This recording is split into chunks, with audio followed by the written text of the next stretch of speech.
तेरे भी क्लास। तो ठीक है भाई, स्टार्ट करते हैं। गुड आफ्टरनून सभी स्टूडेंट्स के लिए। और बायोलॉजी की हमारी क्लास कौन सी है? तेरे भी। यानी कि ये वायु की जो क्लास स्टार्ट हो रही है हमारी, अब तक जो हम क्लास करा चुके हैं वो टोटल 12 क्लास करा चुके हैं। और ये क्लास हमारी कौन सी नंबर की है? तेरे भी। और यहां तक हम बायोलॉजी के बहुत सारे टॉपिक कवर कर चुके हैं। मैंने सुबह भी बताया था, अभी भी बता रहा हूं, मंडे से रेगुलर शाम को इवनिंग टाइम आपको 4 से लेकर, यानी शाम को 4 बजे से लेकर और लगभग 6 बजे तक, मान लीजिए 5:30-6 बजे तक की मेरी यूट्यूब पर क्लास आपको मिलेगी। ये लाइव क्लास रहेगी। इसमें आपका यूपीएससी से लेकर और सिपाही तक के जो भी जीएस की क्वेश्चन हैं उन सबको मैं कराऊंगा। टोटल क्वेश्चन इसमें 10,000 प्लस कराए जाएंगे। और जीएस में history, geography, polity, economy, science, static, current affair, सब कुछ इसमें क्या किया जाएगा? कंप्लीट किया जाएगा। तो अब हमारा जो लास्ट टॉपिक था कल वाली क्लास में, वो चल रहा था डाइजेस्ट सिस्टम, यानी कि पाचन तंत्र। बिल्कुल क्लियर है क्या? कोई यहां तक प्रॉब्लम? मैं आगे बढ़ जाऊं। पाचन तंत्र में मैंने आपको अच्छे से पढ़ाया भी था। एक कोई हमारे स्टूडेंट रही थी, तो ये हमने फोटो उनसे लिया। ये हाथ से बनाया हुआ डायग्राम, लेकिन आपको दिख नहीं रहा होगा। ये ठीक है। तो जो पाचन तंत्र था, उस पाचन तंत्र में मैंने आपको कल बताया था कि कार्बोहाइड्रेट्स का पाचन सबसे पहले कहां होता है। इसके अलावा मैंने ये भी बताया कि बॉडी में जब भी आप खाना खाते हैं तो सबसे पहले ओरल कैविटी में जब जाता है खाना, सबसे पहले ओरल कैविटी में जाएगा।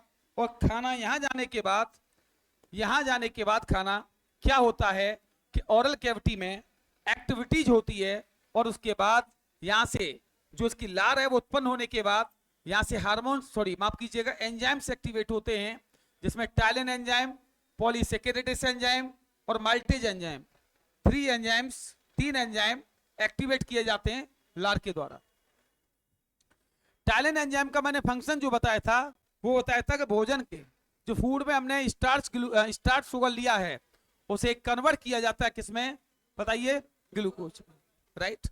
पॉलीसेकेरेटेस एंजाइम का मैंने काम बताया कि जो फूड में हमने बैक्टीरिया लिए हैं या वायरस लिए हैं उनको डेड करने का काम पॉलीसेकेरेटेस करता है। राइट। माल्टेज एंजाइम का मैंने काम बताया कि जो हमने भोजन में, फूड में जो माल्टोज शुगर लिया है उसे कन्वर्ट टू ग्लूकोज। राइट। उसके बाद मैंने बताया कि आपका फूड आगे जाएगा, इट इज ग्रासनली या फूड पाइप, और उसके बाद स्टोमक, ये जो है इसमें भोजन आपका आ जाएगा। राइट। अब मुझे बता दो लास्ट लाइन मैंने क्या लिखाई थी? लिखाई क्या थी? हो गया। इसमें क्या लिखाया था लास्ट? लिखाया क्या था?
चलो भाई, जो लेट हो रहा है वो चले जाए। जो लेट हो रहा हो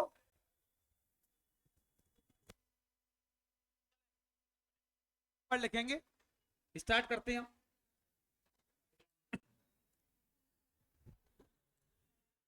पहला पॉइंट, जब मनुष्य खाना खाता है, जब मनुष्य खाना खाता है तो खाना खाने के बाद, तो खाना खाने के बाद, खाना खाने के बाद भोजन, भोजन, बोर्ड पर देखो, पहले बोर्ड पर। अगर आप कोई भी खाना खाएंगे तो याद रखिएगा, मैंने आपको बताया खाना खाने के बाद जब लास्ट में यहाँ जाएगा स्टॉपच में, यानी कि आमाशय में, तो यह भोजन कितनी देर रुकेगा, कितने घंटे। और इसमें दो एंजाइम्स एक्टिवेट होंगे। कितने एंजाइम्स? दो। पहला एंजाइम होगा रेनिन। कौन सा? रेनिन। दूसरा एंजाइम होगा पेप्सिन। रेनिन एंजाइम का काम क्या होता है कि जो मिल्क होता है, दूध, उस दूध में जो कैसीन प्रोटीन होती है, उस कैसीन प्रोटीन को किस में बदलना होता है? पेप्टोन्स। यानी कि प्रोटीन, कैसीन प्रोटीन को पेप्टोन्स में बदलना होता है। यानी कि दूध को पचाने का काम कौन सा हार्मोन एंजाइम करता है? रेनिन। कौन सा? रेनिन। इसलिए छोटे बच्चे में सबसे पहले कौन सा हार्मोन एक्टिवेट होता है? एंजाइम कौन सा? रेनिन। क्लियर? दूसरी बात, अगर मैं बात करूं पेप्सिन, तो पेप्सिन एंजाइम का काम जो होता है वो याद रखिएगा, इसका काम होता है स्टूडेंट फैट का पाचन करना। किसका? फैट का, वसा का। वसा को कौन तोड़ता है? Pepsin enzyme. तो याद रखिएगा, हमारे आमाशय में, स्टोमक में कितने एंजाइम पाए जाते हैं? दो, एक रेनिन और एक पेप्सिन। इसमें 4 घंटे भोजन ठहरने के बाद फिर आगे चला जाता है। और आगे कहां जाएगा मैं बता दे रहा हूं। सबसे पहले इसमें आएगा, फिर इसके बाद इसमें। इसको कहते हैं छोटी आंत और बड़ी आंत। क्लियर को है? बिल्कुल क्लियर है ना? फटाफट लिखेंगे, मैं उन्हीं पॉइंटों को लिखाऊंगा। चलो भाई लिखना स्टार्ट करें। पहला पॉइंट, आमाशय में जाने के बाद, आमाशय में जाने के बाद, वहीं पहुंच जाऊंगा। आमाशय में जाने के बाद गैस्ट्रिक जूस लिखा दिया, जठर रस नहीं लिखा है ना? जाने के बाद आमाशय की दीवारों से, बच्चों दीवार देखो इन्हें कहते हैं, सुन लीजिए, जो लास्ट लास्ट जो है ये वाली,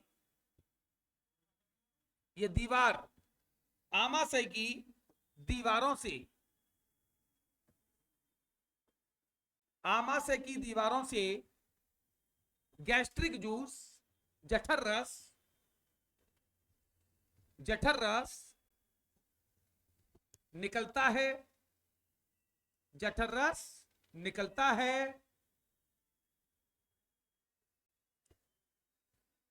जठर रस का पीएच मान, जठर रस का पीएच मान, जठर रस का पीएच मान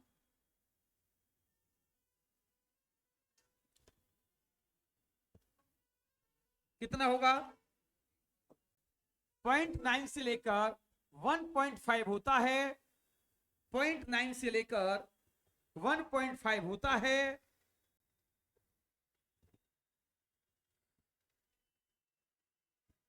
जठर रस अम्लीय होता है, एसिड। कैसा होता है? अम्लीय। जठर रस कैसा होता है? अम्लीय। जठर रस अम्लीय होता है। जठर रस में हाइड्रोक्लोरिक एसिड HCl, जठर रस में हाइड्रोक्लोरिक एसिड HCl पाया जाता है, पाया जाता है, जिसका काम, जिसका काम भोजन को सड़ने से, जिसका काम भोजन को सड़ने से बचाना होता है। भोजन को सड़ने से बचाना होता है। इसके साथ साथ जठर रस, इसके साथ साथ जठर रस भोजन को पचाने का काम भी करता है। गैस्ट्रिक जूस इंग्लिश में कहते हैं। भोजन को पचाने का काम भी करता है। मनुष्य के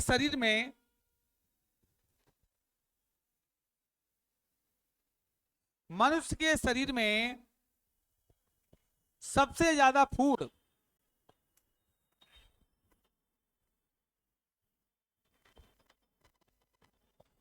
सबसे ज्यादा फूड 4 घंटे तक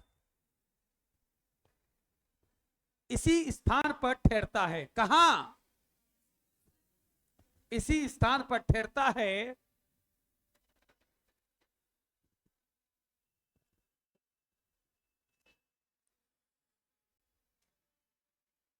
आमाशय में दो एंजाइम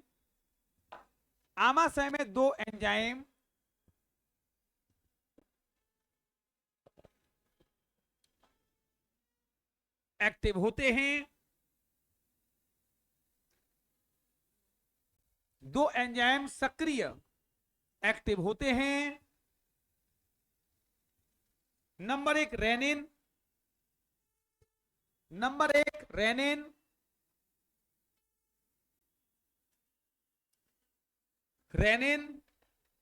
इसका काम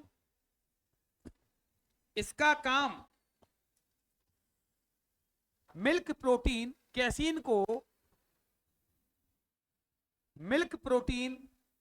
को पचाना होता है।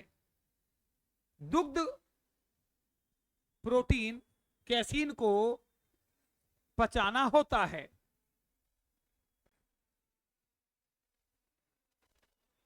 दूसरा एंजाइम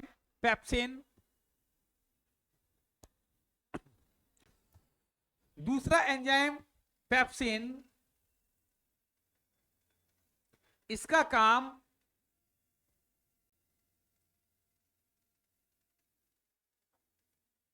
फैट को, वसा को,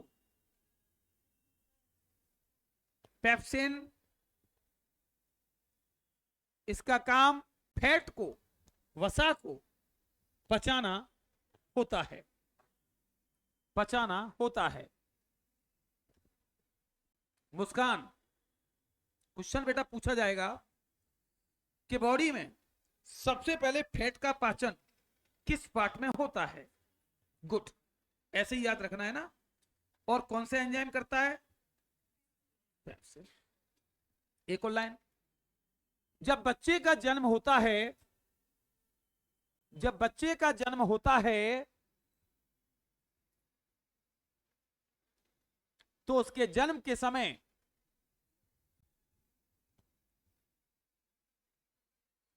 रेनिन एंजाइम एक्टिवेट हो जाता है। रेनिन एंजाइम सक्रिय हो जाता है।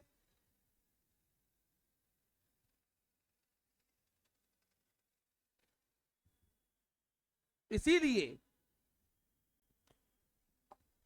छोटे बच्चे को दूध ही पिलाया जाता है, खाना नहीं। दूध ही पिलाया जाता है,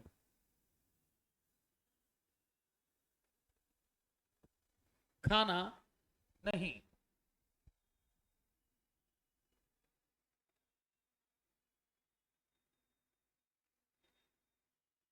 अब डालेंगे हेडिंग हम स्टूडेंट्स,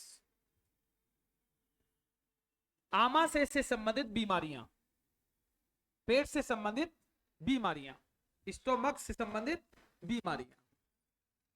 और स्टूडेंट हम बात करेंगे अच्छे से क्लास में। ध्यान से आप मेरे साथ देखिएगा, इधर देखें सब अच्छे से। अब हम समझेंगे कि आमाशय से जुड़ी हुई बीमारी कौन कौन सी होती हैं और जो एग्जाम्स में भी पूछी जाती है।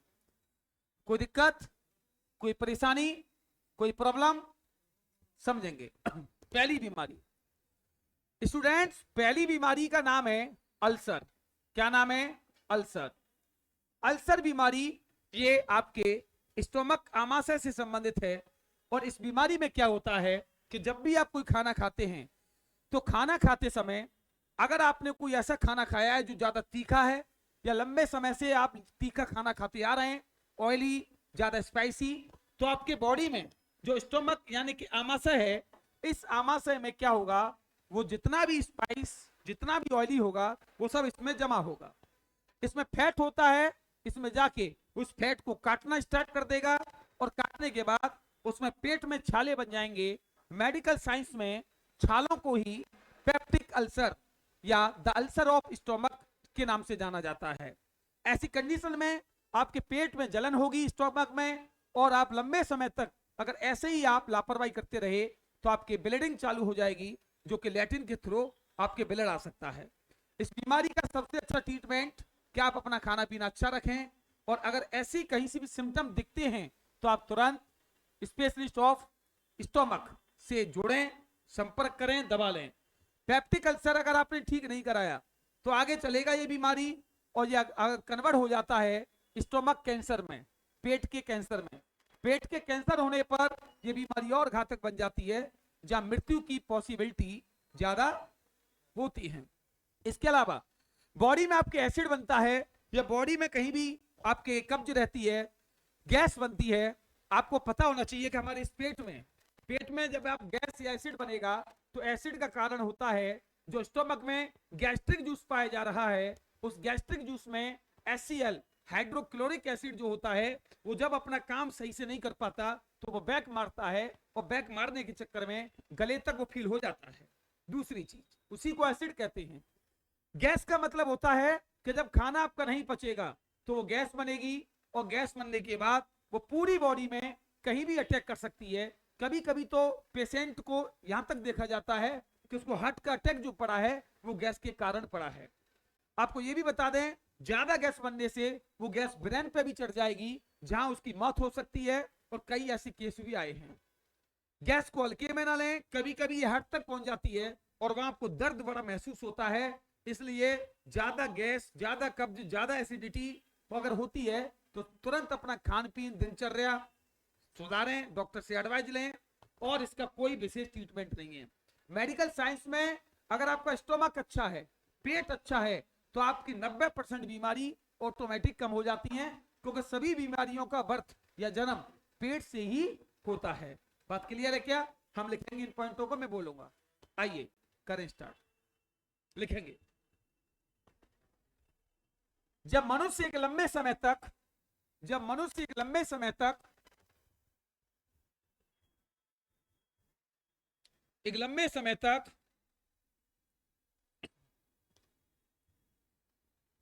ज्यादा स्पाइसी खाना,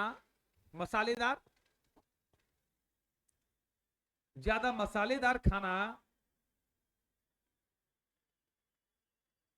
कॉमा, ज्यादा ऑयली, तेलीय खाना, या गलत समय पर खाना खाता है, या गलत समय पर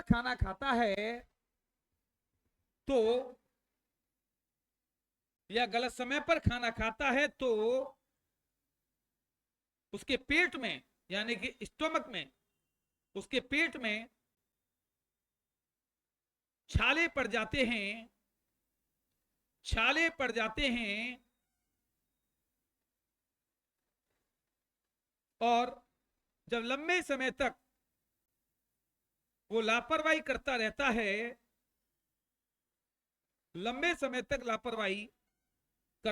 है, तो यही छाले पेप्टिक अल्सर, या सिंपल भाषा में लिख लीजिए आप, यही छाले अल्सर में बदल जाते हैं। किसमें स्टूडेंट्स? अल्सर में बदल जाते हैं, जिसके कारण शरीर में ब्लीडिंग हो सकती है, शरीर में ब्लीडिंग हो सकती है, और अगर लंबे समय तक इसका ट्रीटमेंट नहीं कराया गया,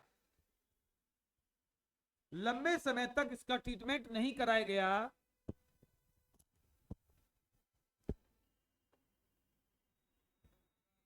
तो लीव तो पेट का कैंसर भी बन सकता है। पेट का कैंसर भी बन सकता है।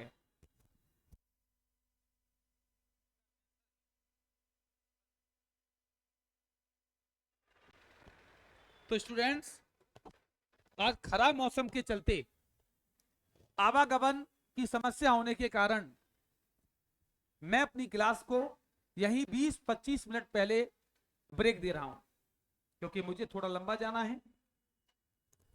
बाकी का रेगुलर क्लास अपने टाइम से चलेगी। आज के लिए क्षमा, और कल आपकी क्लास जो कंटिन्यू टाइम है उसी में रहेगी। मंडे से हम यूट्यूब पर बैच ला ही रहे हैं। बाकी कल आपकी करंट अफेयर की क्लास भी रहेगी, तो आप आज कैसे भी मैनेज करेंगे। तो तब तक के लिए नमस्कार, जय हिंद, सत श्री अकाल, जय भारत, जय हिंद।